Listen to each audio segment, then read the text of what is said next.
Il s'enflamme, il s'insurge, il parle avec émotion. Benoît Dutrisac, aussi divertissant qu'édifiant.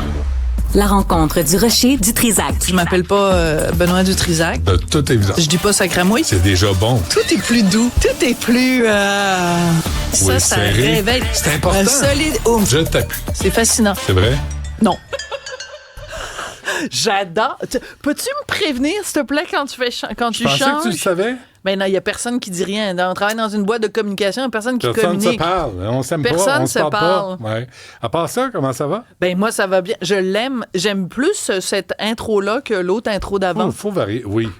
Surtout quand ça commence en disant « Je m'appelle pas Benoît Dutrisac Ouais. » au cas où vous ne le sauriez pas. Ben, je pense. D'un coup que les gens nous confondraient. Ça se peut. Ça se peut. Mettons, si tu fermes les yeux, Ouais. les gens, penses-tu, les voix sont pareilles? Puis tu sais que je change la couleur de mes cheveux. Tu sais, j'aurais l'air de toi un peu. Avec un petit... Surtout aussi, moi, si je j'arrête m'enlève de la changer barbe. la couleur de mes cheveux. D'ailleurs, je suis allée chez le coiffeur hier, tu Oui, pourrais ça fait très remarquer bien. au moins, Ouais, s'il vous c'est très plaît. joli. Qu'est-ce que j'ai changé? La couleur? Pas en tout. La couleur, la longueur? Ils en ont enlevé un tout petit peu. Moi, je fais comme Maurice Richard. J'ai gardé un peu de gris Un sur peu le de côté. gris sur le- J'ai gardé un peu de gris sur le côté. C'est bon. Les femmes matures, on aime ça. Ouais, c'est ça, mature. Ça veut tellement rien dire. Hey, il y a des sites de ça. Dans quelques instants, à l'émission, je vais recevoir Guy Lepage. As-tu des questions pour lui? Non. Parce que c'est vraiment intéressant. Le 9 mars, tu sais, c'est la semaine de relâche. Fait qu'ils sont, tu sais, ils sont pas pour faire une émission. Il y a personne qui va vouloir aller là. Fait qu'ils ont pré-enregistré une émission en janvier qui va être diffusée le 9 mars. Et avec un concept quand même assez intéressant. Ils sont retournés à l'année 2005. Ouais. La première année, donc, de Tout le monde en parle. Et là, ils sont allés chercher des acteurs importants de cette année-là. Puis ils les prennent, puis ils font le bilan 20 ans plus tard. Alors, par exemple, Antoine Bertrand, on sait à quel point, en 2005, c'était l'année de Les Bougons. À quel point Les Bougons, ça a quand même changé la télévision québécoise. Donc, c'est Antoine Bertrand qui va être son fou bon. du roi. Puis ça, plein d'affaires. Ça va être intéressant, mais je veux aussi l'entendre sur le rapport Saint-Onge. Qu'est-ce qu'il pense de ça, lui, qu'on enlève complètement les publicités et puis qu'on double dans les émissions d'information puis qu'on double le budget de Radio-Canada? Ça va être intéressant. Donc, mais ça, c'est dans quelques instants. Mais pour l'instant, je veux te parler de quelque chose qui a lieu dimanche, en même temps que Tout le monde en parle. Ça s'appelle les Oscars. Fait que, est-ce qu'il va y avoir plus de monde qui écoute les Oscars ou plus de monde qui écoute Tout le monde en parle? Je le sais pas. Toi, Je pense écoutes-tu que tout ça le monde encore? en parle. Non, pas bien. Les Oscars? Les Oscars au Québec, c'est un peu à part. Là. C'est pas... Il y a une partie, mais je pense que Tout le monde en parle va attirer plus de monde. Ouais. Alors, c'est- aux Oscars, dimanche, un des films qui est évidemment parmi les favoris, c'est Emilia Pérez, un film français, un film de Jacques Audiard, que moi, j'ai adoré. J'ai adoré ce film-là. Et il y a toute une controverse, comme tu sais, à cause de la comédienne principale qui s'appelle Sofia Gascon. Hein? Carla Sofia Gascon. C'est une comédienne espagnole. Et donc, c'est une femme transgenre et elle est en nomination, donc meilleure comédienne et tout ça. Et à cause de tweets qu'elle a fait il y a des années de ça, il y a 5 ans, il y a 6 ans, il y a 7 ans, elle est persona non grata. Il y a même des gens qui posent la question, est-ce qu'elle va être autorisée à fouler le tapis rouge des Oscars? Moi, les deux bras me tombent parce que le narratif qu'on entend depuis quelques semaines, c'est cette femme-là, elle est raciste et elle est homophobe. Alors moi, je me suis dit, c'est les Oscars dimanche, on peut-tu, au lieu de se fier à l'agence France-Presse, puis à un tel...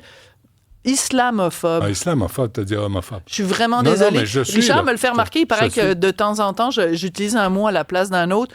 Puis, tu sais, des phobes, il y en a tellement de Oh, phobes. mon là, Dieu. tu sais, grossophobes. Puis tout ça. Oui.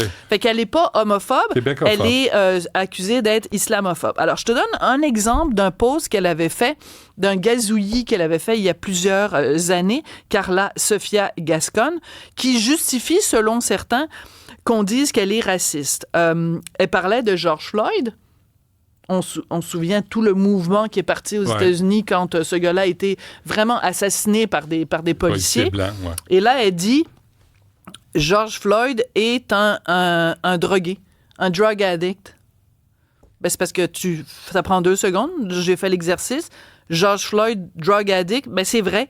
Il était accro aux opioïdes. Donc, on n'a pas le droit de dire que George Floyd était un drogué parce que c'est une figure parce qu'il est victime des policiers qui l'ont étouffé, mais c'est pas une raison exactement. Donc, en quoi le fait qu'elle dise que c'est un drogué, c'est considéré comme raciste? Un peu plus loin dans son tweet, elle disait, il y a 2 catégories de gens qui sont dans le tort. Les gens qui disent que tous les Noirs sont des êtres humains inférieurs, et tous les gens qui disent que tous les policiers sont des assassins. Les 2 ont tort. Ben, je m'excuse. Il y a une réflexion à faire. Il y a une réflexion, en effet, à faire. Elle dit, autant les gens qui disent « all cops are bastards » ont tort, autant les gens qui disent que les Noirs sont inférieurs ont tort. Donc, et ça c'est raciste, un peu bizarre. Ouais, ça mérite un procès de même, là. Voilà, ça mérite qu'elle soit, que les gens soient lynchés sur la place publique et tout ça, et que même le réalisateur du film dit qu'il est gêné de ses déclarations, puis tout ça.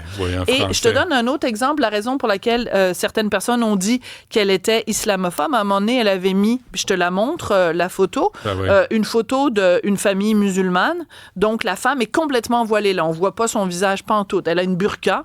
Et il y a papa et il y a l'enfant. Et elle dit, ben c'est formidable l'islam. Hein, c'est vraiment une religion qui respecte beaucoup les femmes. Puis quand les femmes sont ben fines, on va même leur permettre d'avoir un petit trou pour qu'on voit leur bouche et qu'on voit leurs yeux. Ben, je m'excuse, mais quand tu vois quelqu'un avec une burqa, c'est pas vraiment des gens qui ont... Et la burqa, je vois pas en quoi c'est compatible avec les droits des femmes. Souvent est une femme, par hasard. Par on hasard. dit ça, puis on dit rien. Bon, ben on se laisse là-dessus. Sophie, on t'écoute dans 5 minutes et 16 secondes. Très exactement. Stéphanie Villeneuve, Cybèle Olivier, Jean-Philippe Leroux, Sébastien Laperrière.